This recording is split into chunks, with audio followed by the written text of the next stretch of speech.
think is really crazy is that they got us thinking being around our children is a chore, and that it's so hard to do and that we don't want to do it. And I'm not saying, passing judgment on anyone, because I was in that same thought of belief before as well. Before I homeschooled my children, when they used to have, summer breaks and, winter recess, all that kind of stuff, I was just like all the other parents who were like, woo, all right, it's time to send these kids back to school. I'm tired. Break over. I got to get back to my life. This is crazy. It's a little bit much. I did all that same stuff too. And then I was thinking about it, and I'm just like, wow. I mean, we are used to, and we could be around strangers and people we don't even like. I'm talking about going to work and coworkers. We can be, and we're used to being around these people for 8 hours, 10 hours, sometimes 12 hours in a day. But our own children, who we brought into this earth, who are a reflection of who we are, we can't be around. It's interesting, and it's backwards. And, people can get used to anything. You can get used to a toxic relationship. You can get used to being treated in any kind of way. You can get used to people in or out of your lives. And I think a lot of us have gotten used to not raising our kids, not being around our kids, seeing them for a little bit of time when we get home, and then seeing them on the weekends. But once you start to change that, you realize how toxic that is, how unfortunate, how unnatural it is to have your own child and to let a school, to let their friends, to let teachers see them and be with them more than you are. And it shouldn't feel like a burden. Yeah, I mean, we know children, right? We love them, but they can be silly, they can be a lot, but it shouldn't feel like too much to be around our own kids, So, but my perspective changed after homeschooling my kids. And believe me, I'm not saying parents don't need a break. Everyone deserves a break, and everyone deserves time for themselves. Every day, you should be able to find some time that is just a me time, because that's important. But your kids can't be so much of a burden that you can't and you don't want to be around them. Like homeschooling my children, I enjoy my kids. I mean, there's times I'm like, okay, get out. It's my time. But I like who they are. And I like the conversations that we have. And I like laughing with them and talking with them and learning with and from them. And I just feel like, my goodness, there's so many things that just happen organically when we're together all day long. There's so many lessons. There's so many memories that I have to share. There's so many, all these little things that I never could have just squeezed into the nights and the weekends. It was just one of those things that it just happened as the day happened. And I was like, oh yeah, and I wanted to share this, and this became, like a lesson for us. But it just, I had to be around them for all of these things to occur. It's interesting, it really is. And even so much so that, I don't need the TV to even babysit my kids anymore, because I remember back when the kids were going to school and I was used to not being around my children all day long. Parents rely a lot on TV and electronics and devices to occupy their kids, to get them out of their hair. And we don't even watch TV like that at all. I mean, my kids watch some TV and they'll play some electronics, but a very, very small amount. And I barely watch it myself. And if I do, it's more like a bonding experience with the kids, or with my husband. We'll say, okay, let's watch this. But generally speaking, I'm not, a TV person at all. The news, I don't do it. But it's just all part of us being caught up in the system. First of all, they have taught us that our children are a burden. It's not our job to raise them. We only see them for limited times in a day, and that's enough. And then we're also stuck in this system of when you're exhausted and you're working and you're giving all your energy to a job and creating wealth for someone else, then no, you don't have the energy or time to raise your kids and to give them the best of you. You don't have that, but it's all part of the system. That's how it's supposed to be. Your time is not supposed to be for you. It's not supposed to be given to the children that you have birthed and brought into this world. It's given to your job, to create wealth for your job. So we've got to get out of these systems to start getting back to who we truly are, and remembering who we truly are. And you know, it all plays a role. It plays a role. The foods that we eat that are making us tired, that are making us not ourselves. You know, if you're eating foods that are filled with toxins and chemicals and literally drugs, of course that's impacting who you are, right? And there's people who are functional alcoholics. So yes, can it be, you say you're walking around, I'm doing successful, I'm being productive in society, you know, but can you imagine that all of this time you have been doing that in an altered state, not in your best self, because of the foods that you've been given? You know, imagine somebody was slowly poisoning you and you just didn't realize it. And then one day when you got off of it and you just realized, wow, you just began to feel better. Your body began to perform better. You began to think quicker and with more clarity. Your thoughts, your intuition, things just started changing. So, I don't know. I was just thinking a lot of random thoughts. I'm kind of all over today. So anyway, just a random thought, but these people that we've created are so amazing.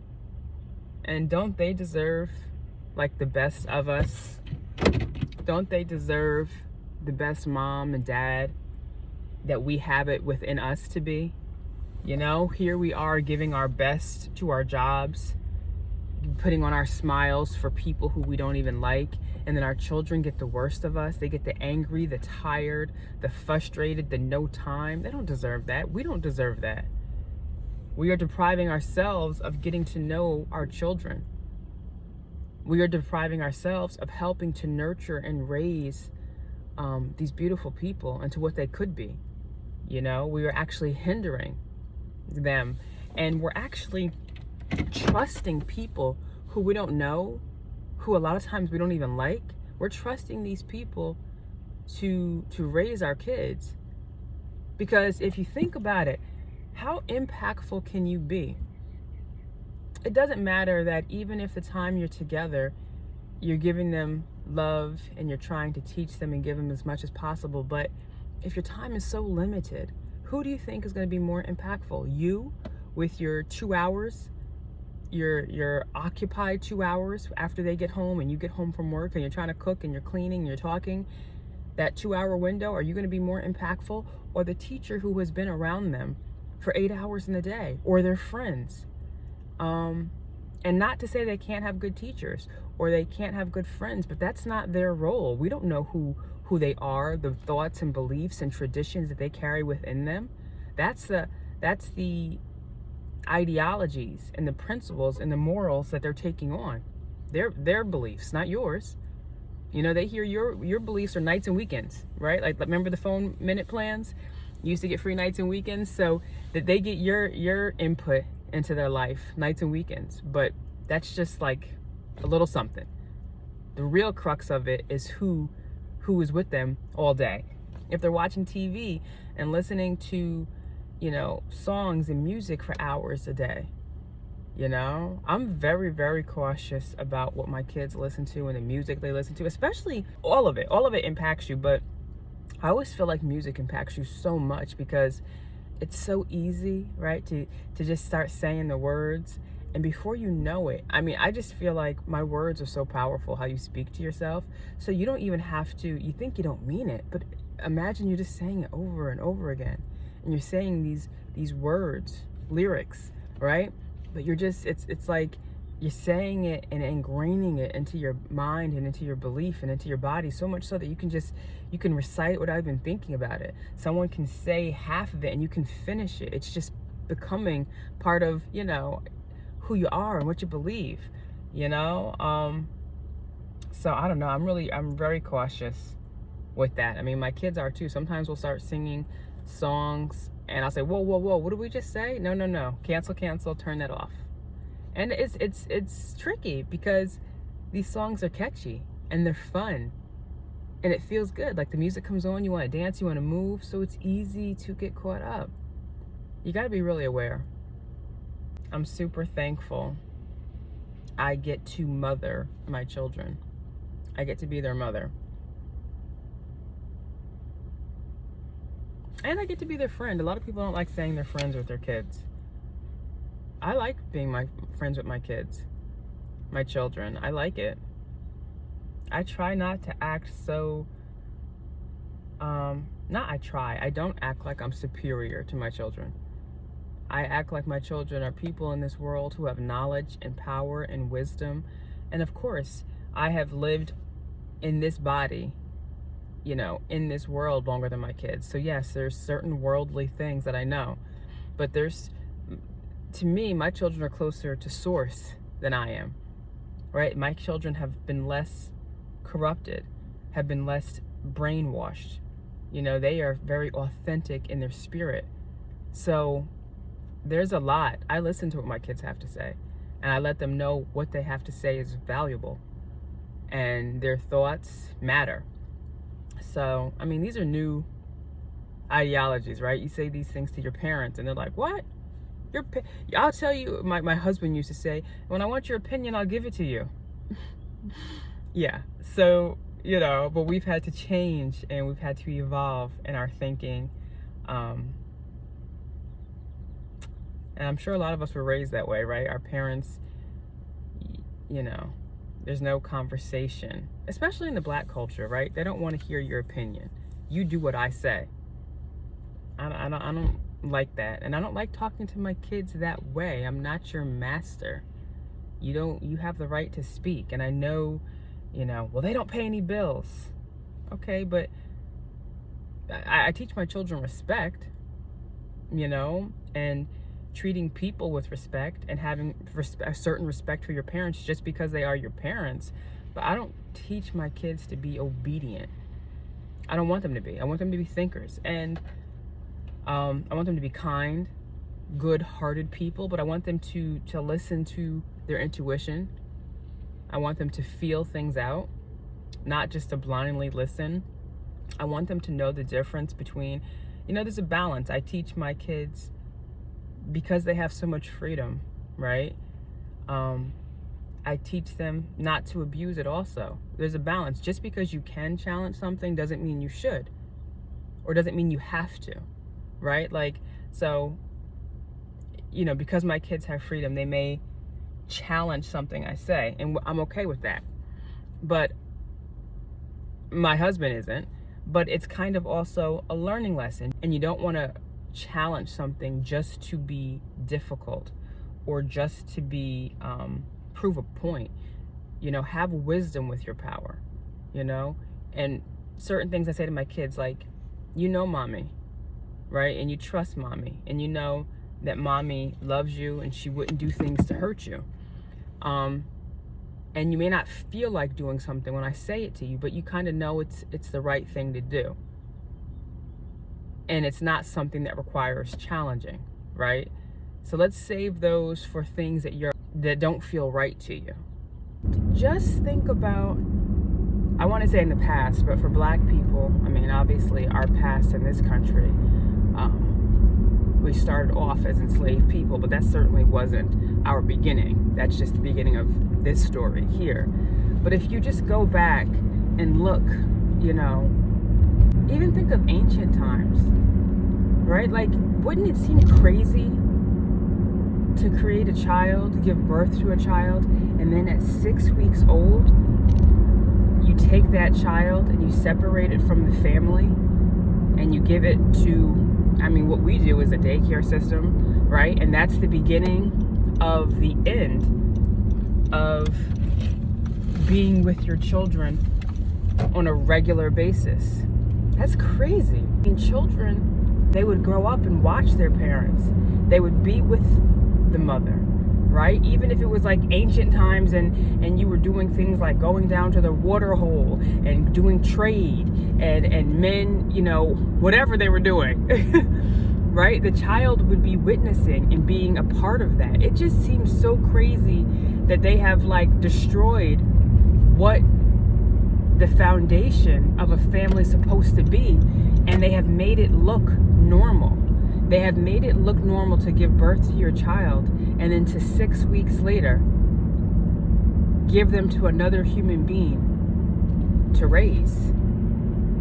And from that point, at 6 weeks old, you will never have your child again fully in your care and under your influence for the entire day.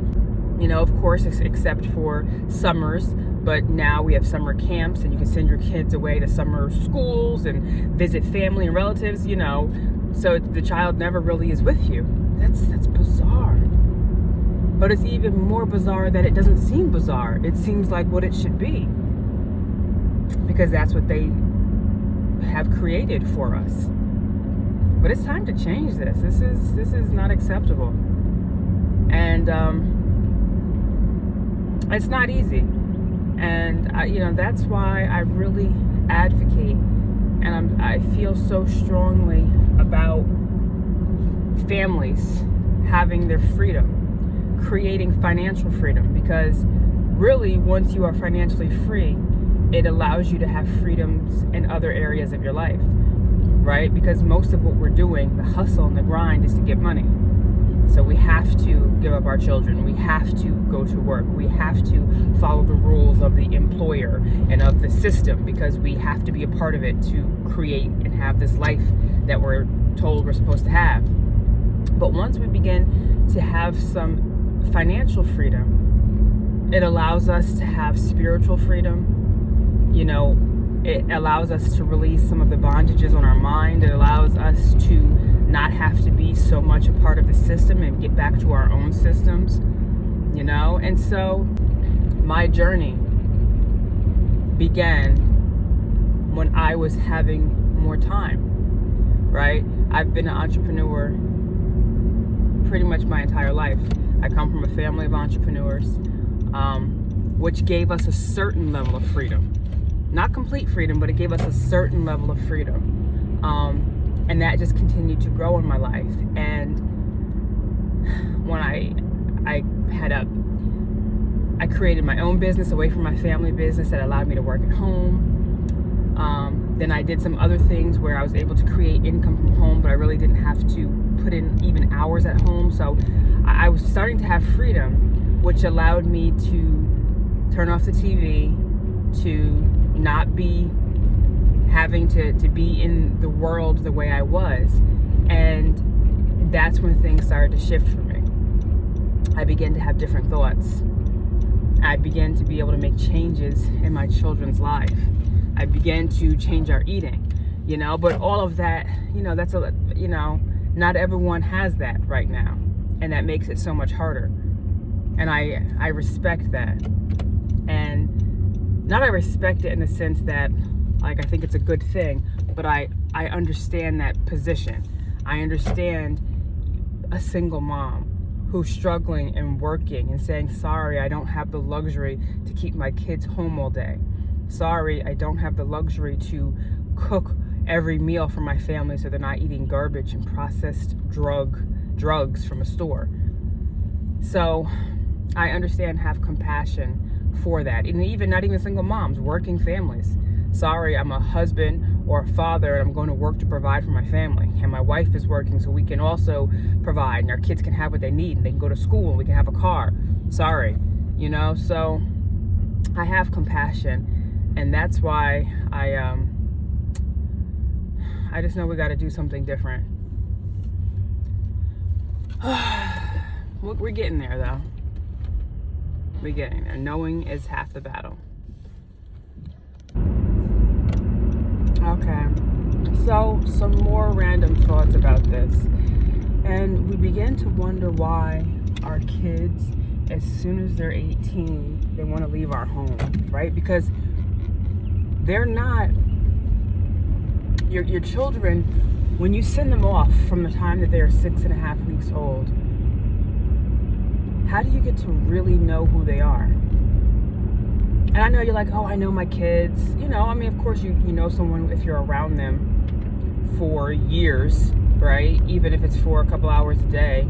you get to know somebody, but to really know them, like in this past 2.5 years since I've been homeschooling my kids, like, man, I know my children. You know, I spend more time with them in a month than most people will spend with their kids in 6 months. Do you know what I mean? 6 months, a year. Seriously, I'm with my kids all the time. And of course, I'm getting to really understand how they think. And I know how they feel. I know we learn how to flow together. Do you know what I mean? We learn how to exist together in a productive, harmonious way.